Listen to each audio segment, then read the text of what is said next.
So this took place back in 2018, and this happened to a couple that used to live in my city back when I was living there. It was the summer of 2018, and the couple's name, which happened to be Zach and Mary. Zach and Mary have been married for at least 4 years now, and at this time, they had done a lot of hunting, fishing, hiking, etc. Most of the time, they like to go hunt for some deer, elk, and maybe occasionally some other hogs and stuff. However, though, they ended up going through one hunting path that they thought they would try, and it was somewhere in Northern California.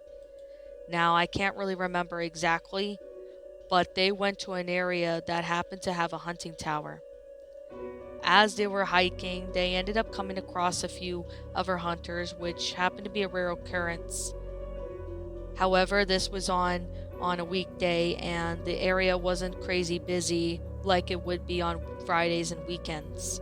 The hunting tower that Zach and Mary had come across decided that they might be able to get at least a good look from above of the hunting tower. Hunting towers were something you may come across where hunters may come to see if they can find any kill, so Zach and Mary headed up there. However, as they were getting closer to the tower, this is when Zach ended up having a strange feeling. Suspicions began to grow in him that something telling him that there was something in the hunting tower that no one needs to see. Mary asked him if he was okay, and Mary assures him that he is fine and that to stay down at the bottom and not to come up until he said so. That's what Mary did. Mary stayed on the bottom on the lookout for any hunters that could possibly use the hunting tower while Zach climbed up the stairs to the hunting tower. Honestly, he didn't even know what it was, but he had a feeling that there was definitely something in one of the hunting towers. However, that is when he ended up getting up to the top. As soon as he got up to the hunting tower, he ended up seeing a door that leads inside of the tower where there was a small window.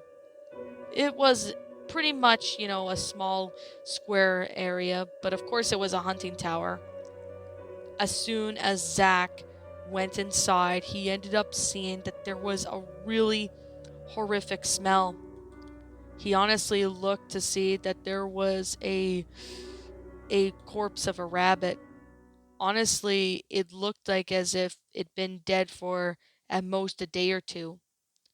As he got his flashlight out to look and inspect the hunting tower, he suddenly saw some graffiti, words relating to death, and even words saying, "You will die," etc. That's when Zach ended up realizing that someone or something could be lurking in there and that he's getting a feeling that he was being watched. Zach ended up getting out of the hunting tower and basically told his wife, Mary, that they should go now. They ended up going back the way they came while looking around to make sure no one was following them. Zach eventually told Mary what he saw when they got back to the car, and that was when he told her the news. When Mary asked him what he found, Zach was silent because he didn't want to scare her back then. But when they were in the car, that's when he told her. I actually didn't expect this, Mary, but this is something you're not going to believe. Honestly, Mary asked what it was, and that is when Zach revealed to her that one was writing a lot of words relating to death and saying lots of crazy phrases. There was even a corpse of a dead rabbit inside the hunting tower. Mary ended up deciding that they would report it to the authorities, and that's when the authorities got involved, and they didn't really pinpoint where the hunting tower had been. But of course, some local detectives who knew the hunting place took them to that hunting tower. But however, though, they never got an update as to what happened in that hunting tower. When Mary, along with Zach, left California, they had never told this story to anybody, and of course, they never really wanted to tell anybody, as people would think that they're crazy or delusional. They have never went hunting for at least a couple of months due to this, but eventually they got over their paranoia within the new year of 2019. Still to this day, Zach has no idea who or what was doing inside that hunting tower, but I don't see them ever returning to find out.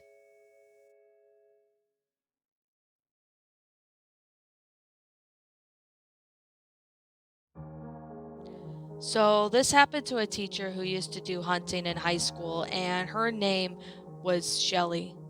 Shelly had been doing hunting for about 5 years, and at the time of this story, she had been in her early 30s.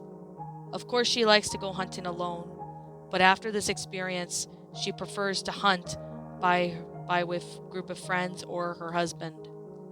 This experience had really definitely pulled a really messed up heartstring on her heart, and honestly, she wished she would never seen it. Honestly, what happened was she was in the middle of doing her hunting trip when this happened. Now, to make a long story short, Shelley was hunting for see if she could find some deer, which of course it was the fall near the end of summer and fall was about to approach in the next week or two. As she was hunting, she ended up discovering that there was some thick deadfall coming around maybe 10 feet away from her. She ended up going over towards it, thinking that there could be someone or something. Honestly, when she stepped forward, she ended up looking around but couldn't really see too much. Honestly, what she ended up hearing what sounded like a woman crying. Honestly, she couldn't see who or where the crying was coming from, but it definitely was playing in the area, and Shelly ended up calling out, thinking that it could have been maybe a missing person. Missing people do happen to go around places in the woods from time to time, so honestly, this is when Shelly ended up saying that she's here and that if the girl needed help, she could bring her back home. However, though, with some attemptions, Shelley ended up walking closer and closer to where the crying was coming from, calling out for the girl, but however, no one came up.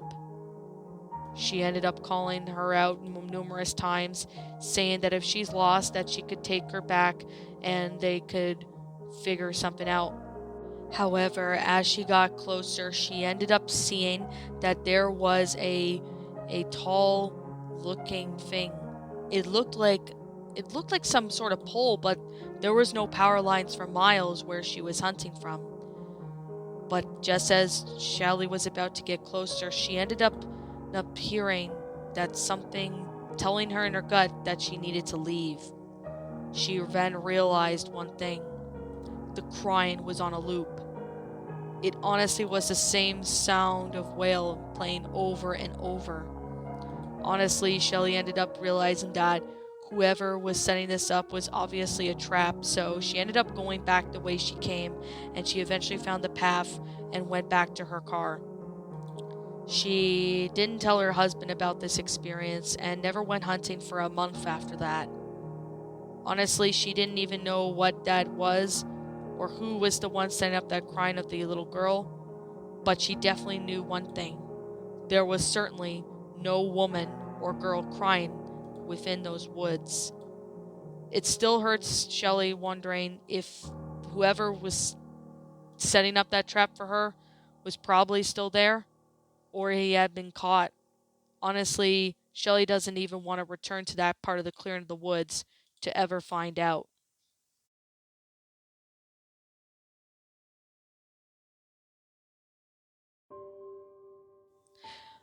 I had a couple, well, known a few friends who had their parents did hunting, but one of my friend's parents actually used to go hunting pretty much annually, which happened to be around the fall.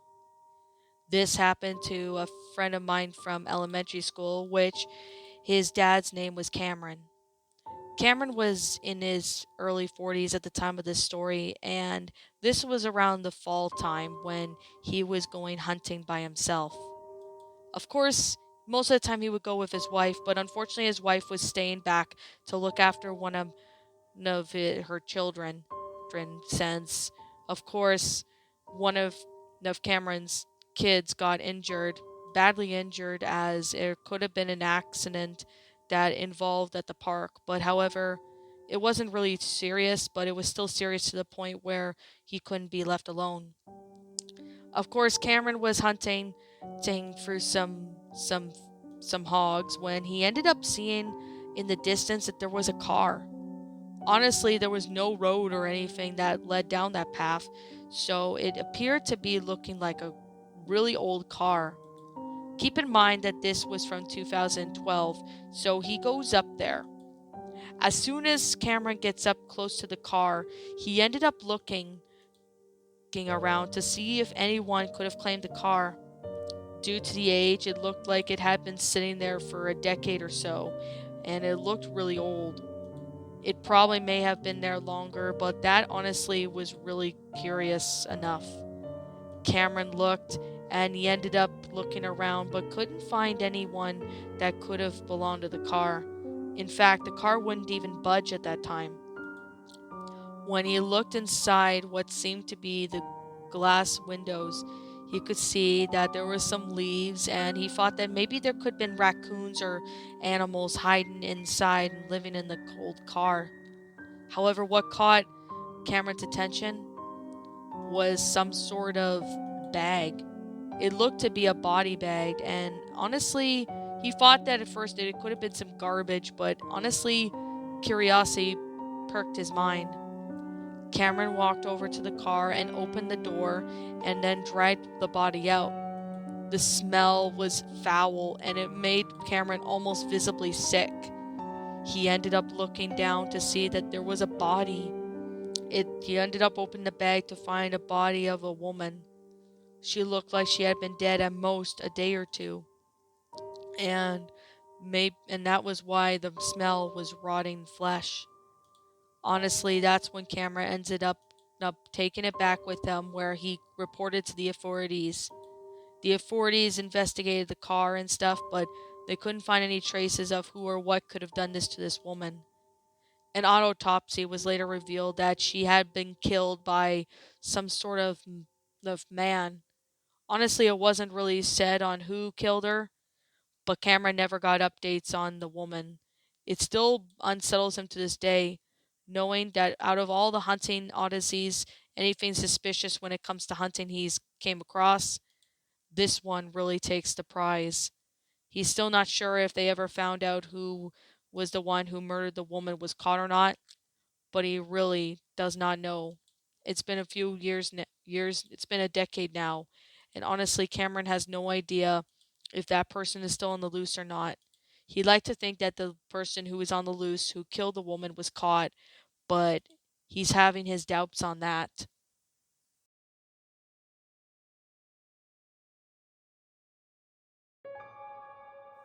A teacher of mine decided to go camping and did a little bit of a hunting trip before or the end of the season. It was around the fall of 2016 when this happened, and honestly, it was one of the most craziest but really horrifying experience he had ever seen.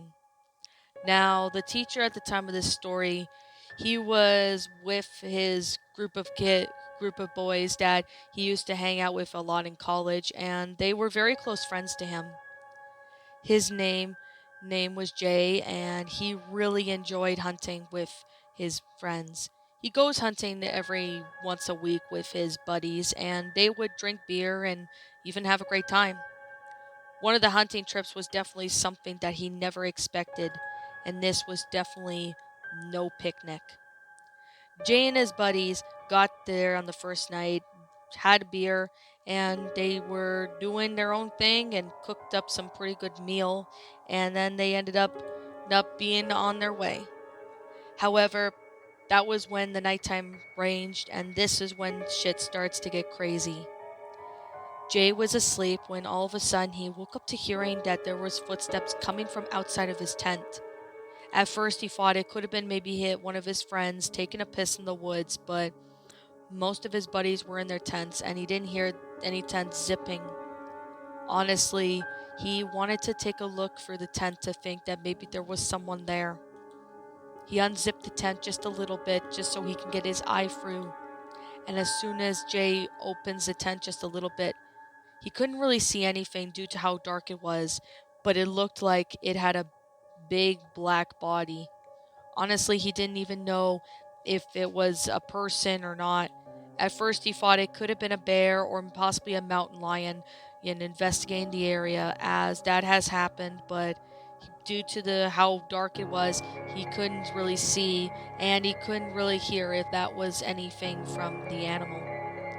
Honestly, Jay went back to bed in that tent that night.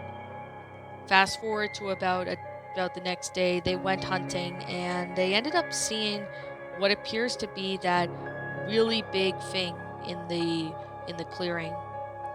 Honestly, while they were hunting, they honestly saw how big the mass was, and it was really black and big. At first, they thought that it could have been a bear, but the possibility of it didn't look like it was a bear at all. Whatever it was, what hunched over, stood about maybe over 6 feet tall. Jay ended up having to point his gun up, pretended to try and scare it off, when all of a sudden another gunshot rang, but it didn't come from Jay or his buddies, but it came from another area where there was another group of hunters that were in the area. Whatever that black thing was, it ended up running out of the area as fast as it could while letting out a loud roar. Honestly, Jay and the others were nearly shitting themselves, not knowing what the hell was that creature. It didn't look like a bear, as no bear would run on two legs like that. And it resembled a bit of a person, but how would that be the case? Honestly, Jay and his friends were talking about it at the campsite when they got back, and they honestly had one of the men out on watch in case if that creature or whatever it was returned. After about at least a few days after that, they packed up their hunting trip and went back. They still to this day have no idea what that creature was, but they honestly didn't even know. They don't even know if that was a real person or if it was Bigfoot or some sort of prank, maybe a hallucination. Honestly, that really got on the nerves, as Jay and his friends honestly have no idea what it was or what on earth they were looking at, but it was definitely something that they had no idea really about what to do. They honestly never went hunting again for a while, but they still wonder, what was that creature? Was it aggressive? They unfortunately don't know. And even then, still, they had never seen anything like that again.